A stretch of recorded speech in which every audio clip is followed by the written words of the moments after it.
El Seminario de Migración, Desigualdad y Políticas Públicas presenta Destino México, Migraciones y Movilidades. Con Claudia Masferrer.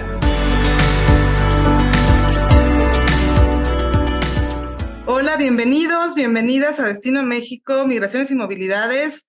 Arrancamos de nuevo este podcast, empezamos la tercera temporada. Es un gusto poder estar el día de hoy con todos ustedes, con una invitada estelar de lujo para platicar sobre México como país de destino. Cecilia Mengíbar, bienvenida. Muchas gracias, Claudia.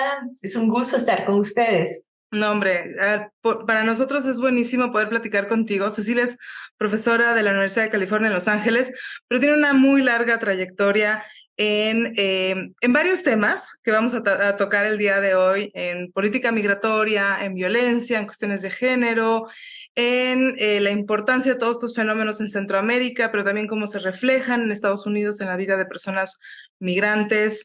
Y es un gusto, en serio, poder arrancar esta tercera temporada, Cecilia, platicando contigo. En Destino México hemos platicado mucho sobre cuestiones, digamos, históricas, en cómo se vive la migración en México, la gran pregunta de si podemos ser o no un país más incluyente y más acogedor.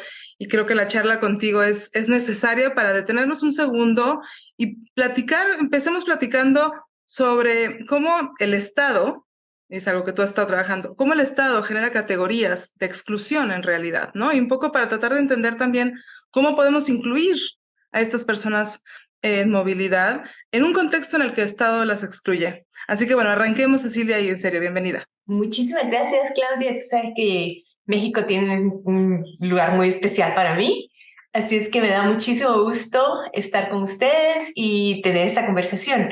Claudia, tu pregunta sobre qué hace el Estado, qué categorías crea el Estado, que a veces son categorías que pueden parecer de inclusión, pero ya cuando se implementan resulta que son de exclusión. Y algunas son directamente de exclusión. Por ejemplo, ¿cómo se categorizan inmigrantes al llegar a un destino? El Estado, las personas no tienen esas características innatas, no son indocumentados innatamente, no son inmigrantes legales, son categorías que vienen del Estado receptor. Y entonces, por ejemplo, al categorizar a personas como indocumentadas, es una categoría obviamente directamente excluyente. Pero lo que se está viendo en muchos contextos de recepción de inmigrantes en este momento es el uso de un nuevo mecanismo que no es ni inclusivo ni exclusivo, obviamente. Son estas categorías temporarias, permisos temporarios, indefinidos, inciertos, y esto es lo que estamos viendo que se está adoptando en muchos países receptores, tanto en Estados Unidos como en la Unión Europea, en Australia, en Canadá, en casi todos los países receptores se están usando estos mecanismos de no inclusión ni exclusión, sino una cosa intermedia, pero que a la larga no son formas de inclusión para que inmigrantes puedan insertarse de una manera un poco más permanente. Y ahí tenemos que detenernos en dos ejemplos, digamos, muy claros, ¿no? Tú lo has trabajado.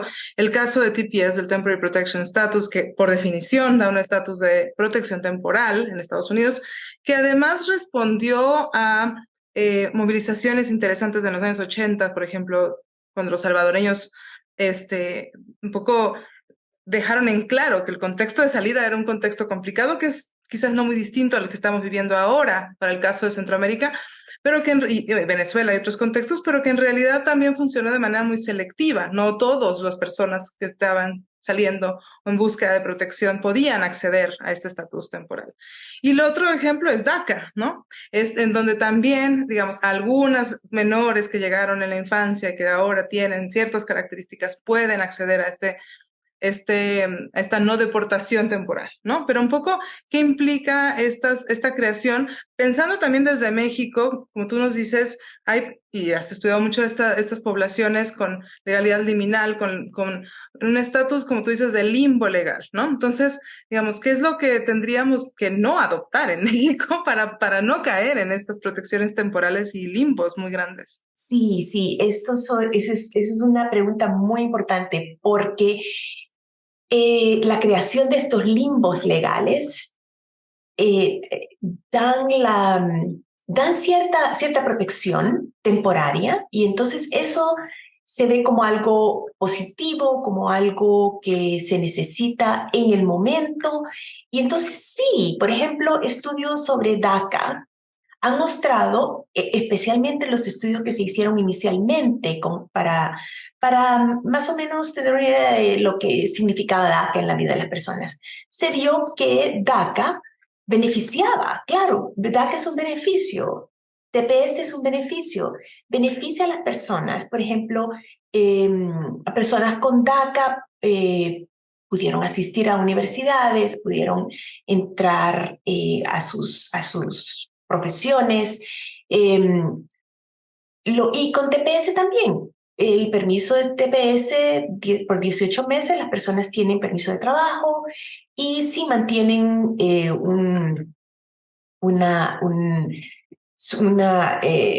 no tienen récords criminales, pueden renovarlo y lo han estado renovando. El problema de estos sistemas, de estos estatus temporarios, es que al mismo tiempo que dan un beneficio, crean una condición temporaria que no permite a las personas hacer planes a largo plazo. Por ejemplo, yo hablaba con un señor salvadoreño que ha estado en TPS desde el 2001, ya tiene 22 años de estar en TPS. Cuando su hijo nació en Estados Unidos, la gente le decía que él y su esposa tenían que abrir una cuenta de banco para ahorrar para cuando el niño fuera a la universidad. El niño creció en Estados Unidos, los padres continuaron renovando su TPS, continuaron renovando, 13 veces lo han renovado, y ahora el niño ya puede ir a la universidad, pero los papás no abrieron esa cuenta de banco para ahorrarle para ir a la universidad. La razón es porque cuando ellos fueron al banco, que el niño tenía 3 meses de nacido, y ellos fueron al banco a preguntar si ese dinero, si algún momento tenían que salir del país deportados, si ellos iban a poder retirar ese dinero del país, y el banco les dijo que no, que ese dinero iba a ser para la colegiatura de su hijo. Entonces ellos, cuando vieron eso, dijeron que no. Y esa es la condición temporaria, incierta, que crean estos mecanismos, que las personas no pueden, al mismo tiempo que sí pueden participar en la fuerza de trabajo, al mismo tiempo no siguen prisioneras de este estatus incierto, temporario, que les afecta en todos los ámbitos de la vida, no solamente en uno o dos, sino que por eso lo veo yo como una condición.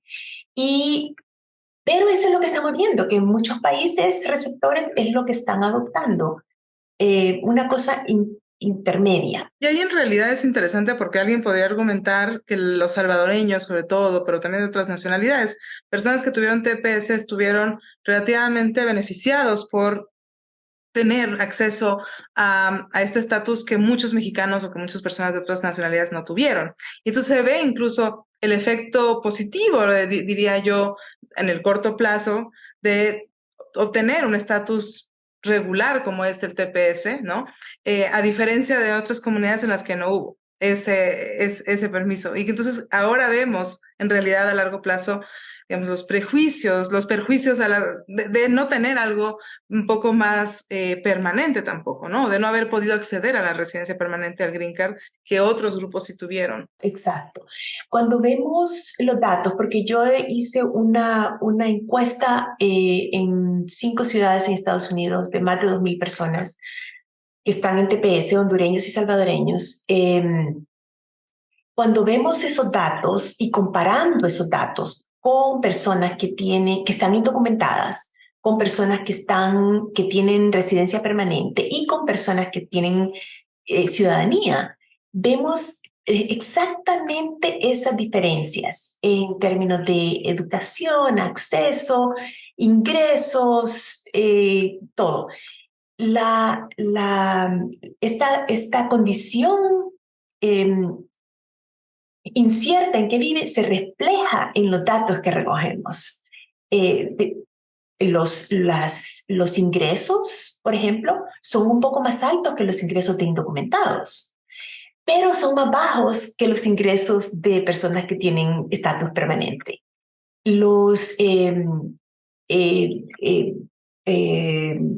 Las personas que tienen propiedades, por ejemplo, que tienen su propia casa, hay más personas que tienen su propia casa entre las personas que tienen TPS que entre los indocumentados, pero no como los que tienen residencia permanente. Entonces, esa condición de vivir en medio de dos, esa condición liminal, se refleja en todo lo que hacen y se refleja en los datos que recogemos. Sí, es un estatus que ha beneficiado, no hay duda alguna. Es más, los grupos en pro de derechos de inmigrantes están luchando ahora para que se renueve de nuevo el TPS, porque han habido ya desde la administración de Trump, han habido varios esfuerzos para quitar la designación de TPS para varios países, incluyendo Honduras, El Salvador y Haití.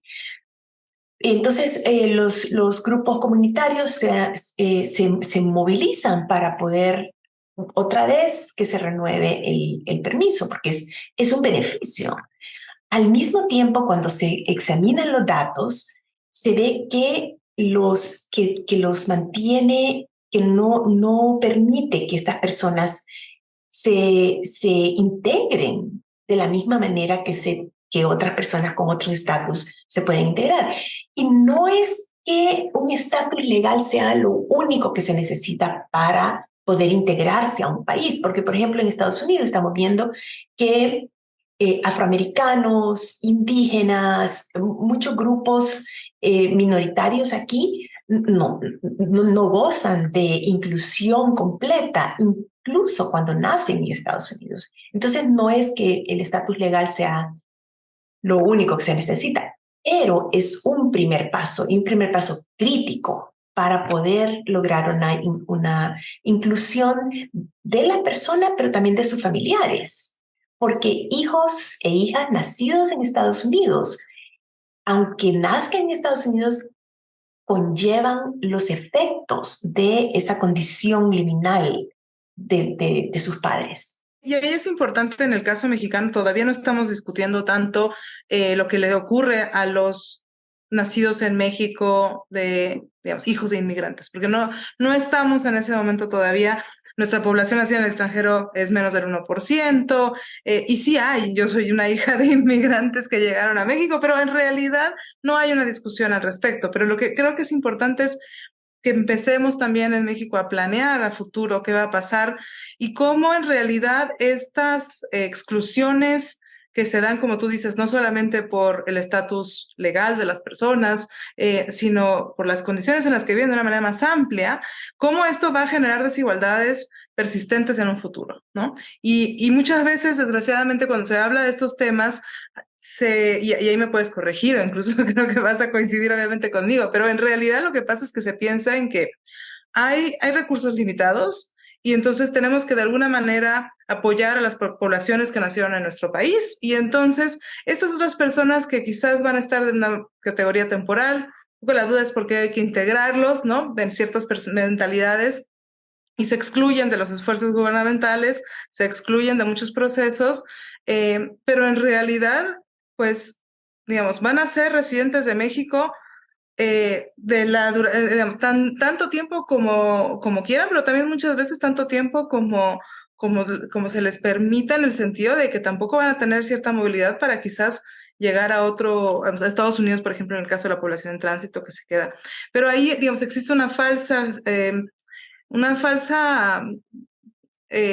quizás un falso dilema que hemos hablado también bastante en este espacio, de cómo en realidad se piensa que no se les puede apoyar, ¿no? Y se crean estas categorías institucionales de exclusión o de exclusión temporal, como dices. Ahora, a mí me gustaría que habláramos de lo que ocurre en el día a día de estas personas, en las prácticas y en lo que se sabe, porque algo que también has trabajado tú es ampliamente desde tus, digamos, trabajos iniciales de los 90s, es cómo en realidad las personas migrantes generan ciertas estrategias de sobrevivencia, de apoyo, de solidaridad, cómo movilizan de manera también muy diferencial el capital social, los apoyos familiares que no son incondicionales, ¿no? Y entonces, un poco pensando también en México, en cómo va a ocurrir esto en distintos momentos, digamos, un poco la pregunta sería qué hacer para que estas prácticas cotidianas de las personas mejoren, sean más sencillas, pero también que puedan ellos desarrollarse y trabajar y que no tengan que depender de estos mecanismos más informales, ¿no? O en realidad siempre van a existir estos mecanismos informales. Yo creo que los mecanismos informales siempre van a estar ahí, perdón, pero van de la mano con mecanismos formales. Porque al permitirle a personas una integración o formas de integración más amplias, eso se transmite de alguna manera a prácticas cotidianas. Por ejemplo, tener acceso a educación, tener acceso a sistemas de salud, tener acceso a trabajos formales. Todo eso son integración en instituciones. Y en las instituciones hay interacción cotidiana con personas con quienes las personas trabajan, con personal de salud, con personal de educación. Y eso se va recreando a nivel cotidiano. Entonces siempre van a haber estas relaciones a nivel informal y los mecanismos más formales, pero van de la mano. Al no permitirle a las personas mecanismos de integración, eso excluye de instituciones, excluye de acceso a ciertos beneficios que otras personas que las personas necesitan para su diario vivir. Y entonces también se va creando una imagen de inmigrantes marginalizados o marginalizadas, y eso tiene repercusiones. Las imágenes que se forman de cierto grupo de inmigrantes tienen repercusiones en contacto informal cotidiano. Y por eso yo creo que van de la mano y siempre van a estar ahí, pero los mecanismos formales son muy, muy importantes. Por ejemplo, en el caso de Brasil, te voy a poner otro caso que es diferente a Estados Unidos y a México, pero puede ser algo que sirve, que pueda dar alguna relevancia. Brasil tiene una de las políticas más amplias, formales, para inclusión de inmigrantes. Han estado recibiendo sirios, congoleses, haitianos, de todo. Formalmente tiene una de las políticas más amplias que refleja la práctica latinoamericana de recibir migraciones, porque los países latinoamericanos han sido bien abiertos en cuestión a las políticas migratorias. Entonces, pero al mismo tiempo hay prácticas informales en Brasil que crean diferenciación entre los diferentes grupos. Y eso a veces se refleja en estereotipos, en imágenes de ciertos inmigrantes que no son asimilables. Entonces, ahí hay un poco de desconecto entre lo formal y lo informal, que no, te lo menciono porque no siempre van de la mano. Claro, y ahí en realidad un poco, digamos, si no cambian las actitudes, si no cambian las ideas asociadas a estas personas, si no se derriban estereotipos y no pensamos en las implicaciones de la xenofobia y el racismo, no va a cambiar, digamos, la ley, y me encanta que saques el caso latinoamericano, porque en realidad es verdad. Y en el caso mexicano, la ley de migración en papel también es muy progresista y muy abierta. En la implementación es un desastre. Pero además, y los reglamentos también, digamos, hay un montón de barreras que van más allá de simplemente tener en papel leyes muy buenas, ¿no? Faltan los programas, incluso, y la implementación, pero también falta lo que tú dices y es qué ocurre entre las personas. Y por eso es tan importante también que cuando hablemos de integración, estos procesos, pues de doble vía un poco, ¿no? No solamente procesos donde las personas migrantes se incluyen, sino que si no van a ser incluidas por los demás, nunca van a poderse incluir, ¿no? Nunca van a poderse acoger, a integrar. Esas prácticas a nivel informal, cotidianas, desde que las personas se levantan en la mañana, salen a la calle, salen a hablar con otras personas, salen a buscar trabajo, todas esos contactos que tienen las personas inmigrantes con las personas en el contexto receptor son vitales. Cecilia, pero ahí te voy a interrumpir, porque en México en realidad diría yo que hay muy poco contacto entre las personas extranjeras, entre las personas migrantes en México. En Estados Unidos hay un contacto mucho más estrecho, pero también hay relaciones de poder muy claras. Entonces, ¿cómo hacemos para que haya más contacto, pero que no sea un contacto como en Estados Unidos, donde es muy claro un poco digamos, el poder que existe, ¿no? Entre el empleado y el empleador, entre un cliente que va y recibe cierto servicio o que incluso ni siquiera ve a las personas que están trabajando porque están detrás del mostrador, en el sectores de limpieza, pero al mismo tiempo hay relaciones de poder. Sí, sí, sí, en Estados Unidos es innegable que hay relaciones de poder que se sienten cada día. Tu pregunta, ¿qué se puede hacer para facilitar contacto que no sea tan jerárquico? Yo creo que ahí es donde entra de nuevo los mecanismos formales que faciliten acceso a instituciones para que las inmigrantes no vivan marginalizados y apartados y apartadas del resto de la población. Facilitar acceso a escuelas, a todo tipo de centros de educación. Todo eso facilita contacto con la población existente, que los pondría más o menos en un mismo plano, no necesariamente iguales, porque hay diferencias de acento, todo lo que se puede usar para diferenciar personas, pero darles abrirle puertas institucionales es un buen mecanismo para iniciar esa integración a nivel formal, pero también a nivel informal, que es muy importante. En realidad el contacto también se puede dar en el espacio público, que en el caso de las ciudades latinoamericanas muchas veces no existe, ¿no? Digamos, no hay parques, bueno, hay, pero con ciertas limitaciones, el transporte público, pero ahí es interesante y ahí voy a hacer un cambio, Cecilia, para hablar un poco de las mujeres y de las cuestiones de género que tú has trabajado, porque también algo que sabemos es que las mujeres movilizan de una manera distinta el capital social, justo porque tienen muchas veces contacto diferente que los hombres en estos espacios públicos, muchas veces en estos espacios de trabajo, ¿no? Y entonces un poco también pensemos que este contacto no va a ser el mismo para todos porque hay restricciones también laborales, hay restricciones incluso de quién lleva a los hijos muchas veces a la escuela o quién los lleva al doctor, si tiene tiempo porque resulta que no trabaja o tiene otras estrategias, ¿no?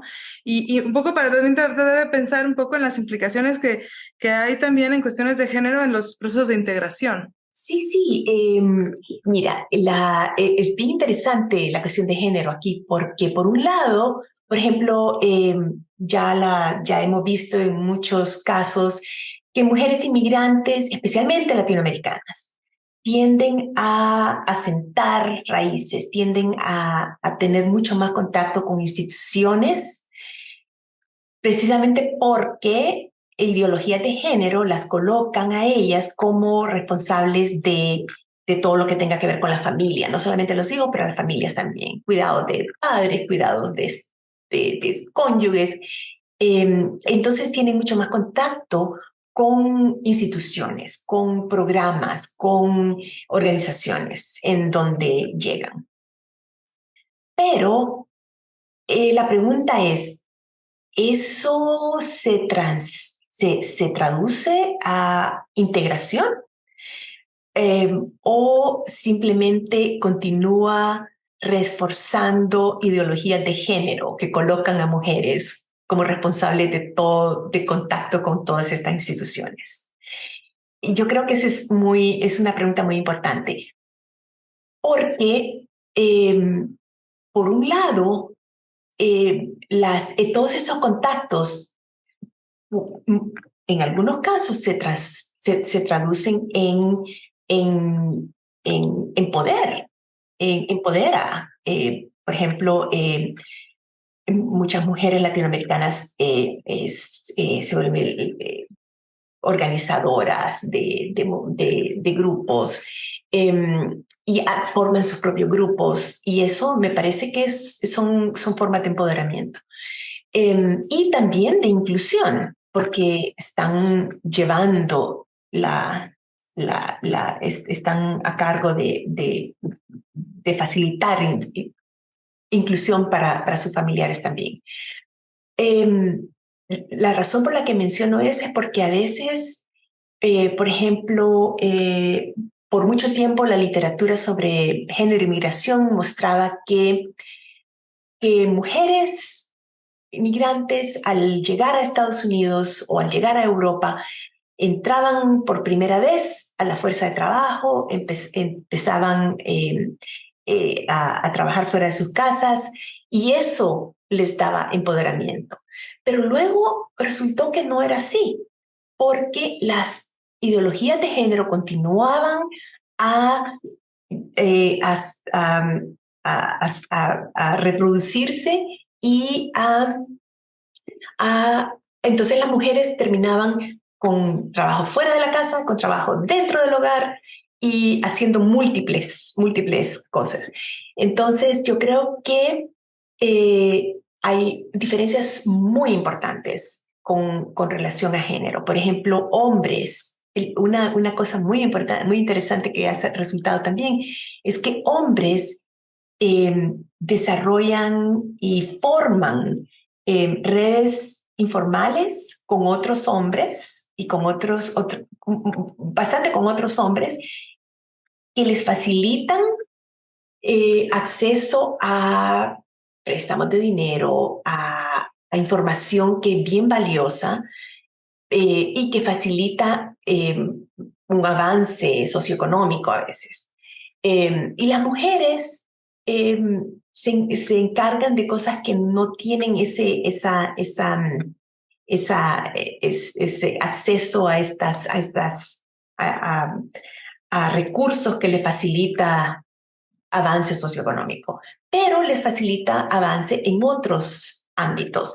Entonces, cuando uno se pone el lente de género, no es que los hombres y las mujeres necesariamente las mujeres siempre están peor que los hombres, sino que los ámbitos que se forman son tan diferentes para hombres y mujeres que se forman como líneas diferentes de integración o de exclusión. Y ahí en realidad también pensando en un poco las preguntas anteriores de las categorías, también, digamos, conforme más mujeres que hombres, en algunos casos, en algunos grupos, entraron en unión con personas digamos, estadounidenses o de otros grupos, también algunas mujeres pudieron tener acceso a residencia permanente, por ejemplo, que quizás algunos hombres no, pero esto a la vez digamos, les hizo vivir en familias mixtas diferentes a los hombres y las mujeres, porque muchas veces es verdad que no las mujeres no iban siempre a seguir al hombre, pero es verdad que era más probable que los hombres dejaran una mujer en el lugar de origen que las mujeres, ¿no? Y entonces, digamos, ahí es interesante también pensar que hay procesos también diferenciados por el tipo de familias en el que vivieron estando en Estados Unidos o en otros contextos. Sí, sí, fíjate que eso también varía mucho por país, porque, por ejemplo, entre centroamericanos y centroamericanas, muchas veces la composición de la familia en Centroamérica sigue mucho el patrón caribeño, por ejemplo, donde hay muchas más mujeres encabezando hogares. Y entonces, por ejemplo, entre salvadoreñas, hubieron varios flujos migratorios que fueron encabezados por mujeres. Por ejemplo, la comunidad en Washington, D.C. fue una migración de mujeres y las mujeres fueron las que empezaron a llegar y empezaron a llevar al resto de su familia. Entonces, a veces no siempre son los hombres los que salen, sino que mujeres también encabezan. Y eso también trae diferentes consecuencias para las familias, tanto en el país receptor como en el país de donde sale, de origen. Porque la recomposición de la familia tiene mucho que ver con quién sale. Si es el padre, la madre, si es un hijo, una hija. Y entonces se reacomodan las relaciones de género dependiendo de quién sale y al otro lado, quién llega. Las familias mixtas, por ejemplo, el ángulo de género es vital porque desde que las personas nacen hasta que mueren, los patrones de género están presentes en toda la vida. Y eso se ve en las familias, tanto en el país de origen como en el país de llegada. Y ahí le agregaría yo algo que también has estudiado tú, por ejemplo, al comparar las experiencias de migrantes, mujeres de Guatemala o El Salvador, digamos, hay mujeres indígenas que migran, hay hombres indígenas que migran, que llegan a Estados Unidos a un contexto donde la división étnico-racial es muy distinta y muy compleja también, ¿no? Donde también los inmigrantes muchas veces se dan cuenta de cómo van a ser clasificados por los demás una vez que llegan al destino, porque en realidad en sus comunidades de origen vivían otro sistema de clasificación, ¿no? Otro sistema de exclusión. Absolutamente. En Guatemala, por ejemplo, indígenas viven excluidos, marginalizados, mujeres, hombres, niños. Luego pasan por México, llegan a Estados Unidos y la reclasificación es diferente. Se vuelven latinos y eso los coloca en una situación diferente, pero en el caso de Guatemala, por ejemplo, continúa mucho la diferenciación que existía en Guatemala. Especialmente si están en contacto con otros grupos centroamericanos. Pero a eso se le agrega la clasificación racial en Estados Unidos, porque cada persona que entra a Estados Unidos entra a esa clasificación racial que viene del contexto de llegada. Y también la propia identificación que tienen los inmigrantes, que esa la traen consigo. Entonces sí, hay unos patrones por género interesantes también, porque, por ejemplo, mujeres indígenas y hombres indígenas no tienen las mismas experiencias. Tienen, desde que entran, por ejemplo, las mujeres indígenas que buscan asilo en Estados Unidos, asilo por violencia de género, que estamos viendo mucho eso entre mujeres que vienen de Centroamérica, no solo las indígenas. Tienen experiencias diferentes en el proceso de solicitud de asilo. tienen experiencias diferentes en la fuerza de trabajo, y a eso se le agrega todas las ideologías de género también que aplican. Entonces son experiencias bien complejas, aunque todos sean clasificados como indocumentados o como guatemaltecos, o como me decía una persona salvadoreña que entrevisté en mi primer proyecto, cuando en mi primer libro yo escribí un capítulo sobre género y empiezo el capítulo con una referencia a una entrevista que hice con ella y me dice, ¿qué le puedo decir? Nosotros somos indocumentados, pero yo como mujer tengo una experiencia que los hombres no tienen. En mi hogar tengo experiencias que los otros no tienen, que los hombres no tienen. Con mis hijos tengo experiencias que ella me hizo una lista de todas las cosas que ella ve donde difieren las experiencias y me dice, aunque todos seamos indocumentados, no es lo mismo ser mujer indocumentada que hombre indocumentado. Y siempre me quedó eso grabado porque vino de una persona que no estaba haciendo el análisis que yo estaba haciendo, pero que conocía mejor su situación que la que yo la estaba tratando de entender. Y ahí en realidad, digamos, en México no estamos todavía hablando de poblaciones indocumentadas como se habla en otros contextos, no solo porque los números son relativamente bajos, pero en realidad no sabemos, ¿no? No sabemos en realidad cuánta población está en México en un estatus irregular, ya sea porque no pudo tener acceso a una solicitud de asilo, o porque no pudo, o que está esperando incluso tener una resolución en Estados Unidos, o porque se encuentra en este tránsito prolongado e incierto que lleva más de 2, 3 años, 4 años y que quizás ya está haciendo su vida acá y no tiene tampoco miras a moverse. Pero, digamos, además de pensar que las necesidades de esta población, hombre, mujer, pero incluso de las otras minorías de género pueden ser importantes. Ahí yo te preguntaría un poco para tratar de empezar a cerrar en cuanto a hacia dónde deberían ir los esfuerzos, hacia dónde tendríamos que pensar en las movilizaciones. Me imagino que una recomendación sería no crear estatus legales que generen limbos, si no se crean soluciones a más largo plazo.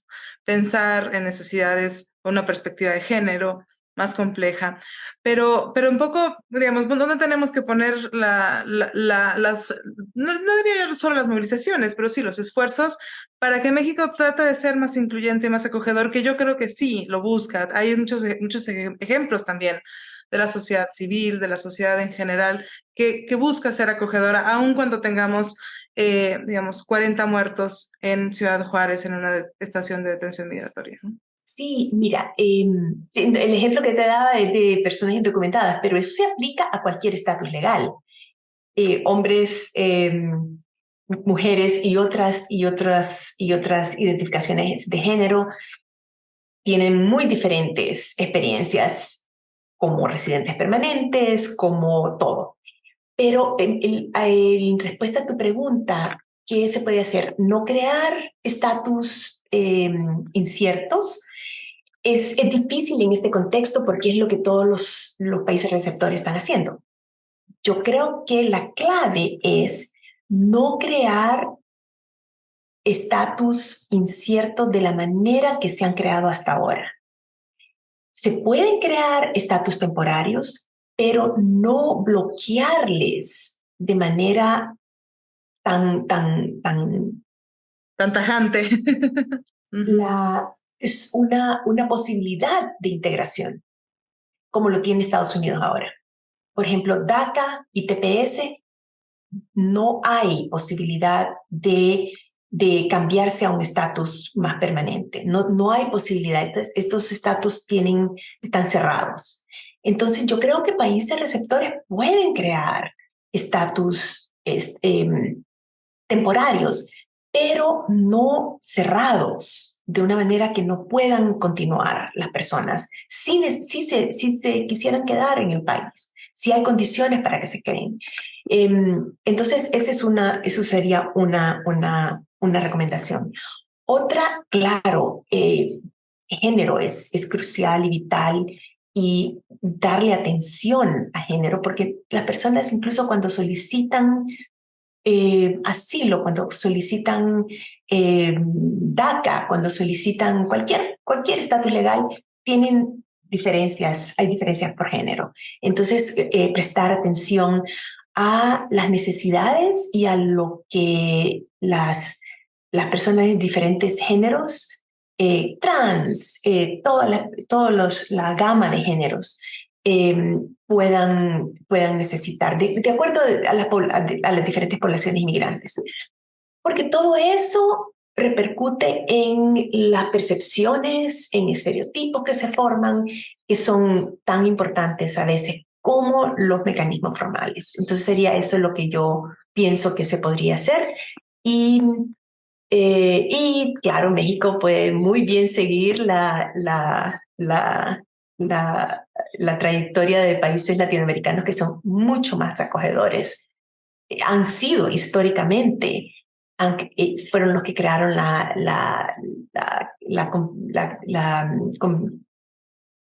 lo de Cartagena en Colombia, por ejemplo. Han ido a la cabeza de países acogedores de inmigrantes. Así es que yo creo que México tiene toda la infraestructura para poder.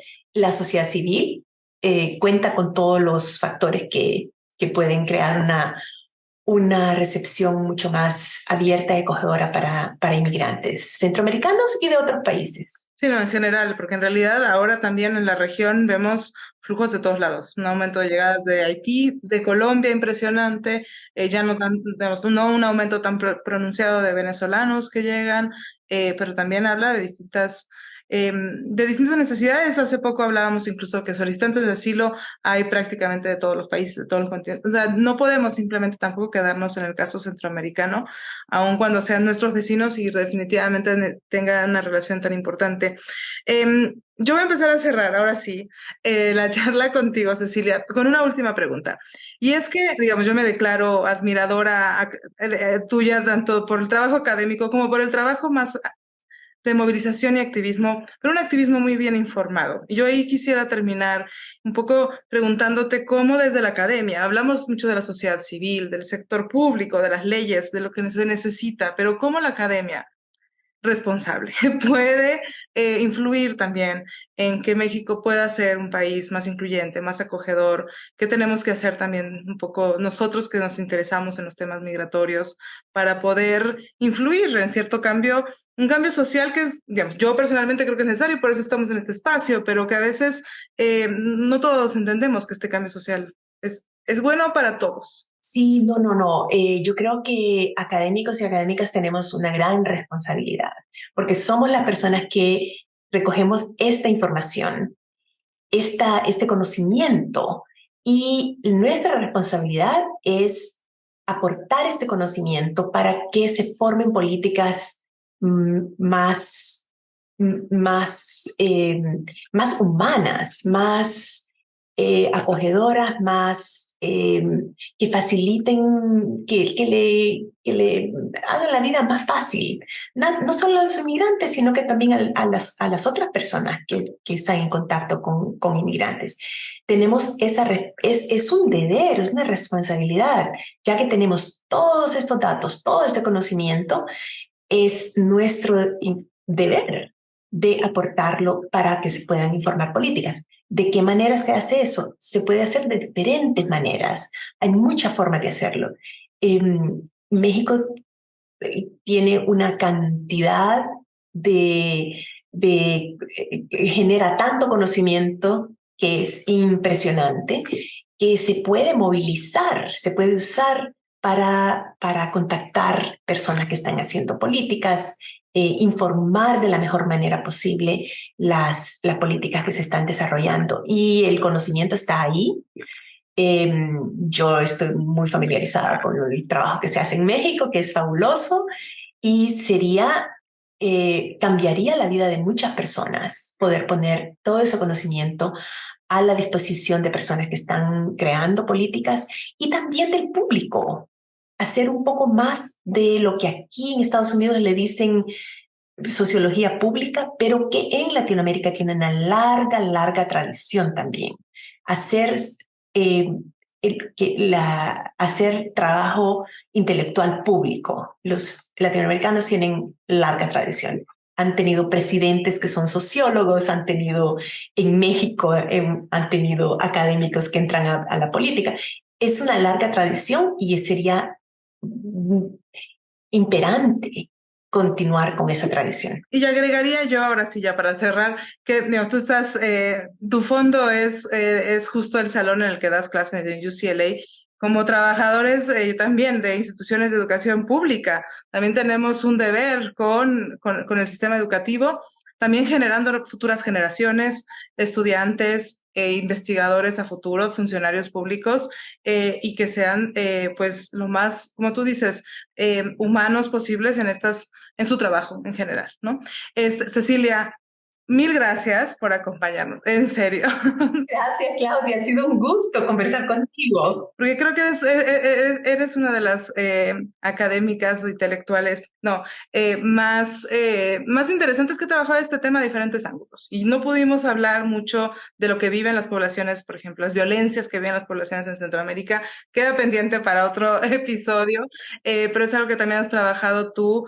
Y muchas gracias por estar acá. Yo espero realmente que los que nos acompañan en este espacio reflexionen en las categorías formales e informales de exclusión y las implicaciones en el día a día, pero también que busquemos formas de generar espacios más acogedores y más incluyentes donde haya más contacto. Gracias, Cecilia, y gracias a todas y todos por acompañarnos. Yo los espero en un episodio más de Destino a México, ya arrancada la 3ª temporada. Esto fue una producción de la Coordinación de Educación Digital del Colegio de México.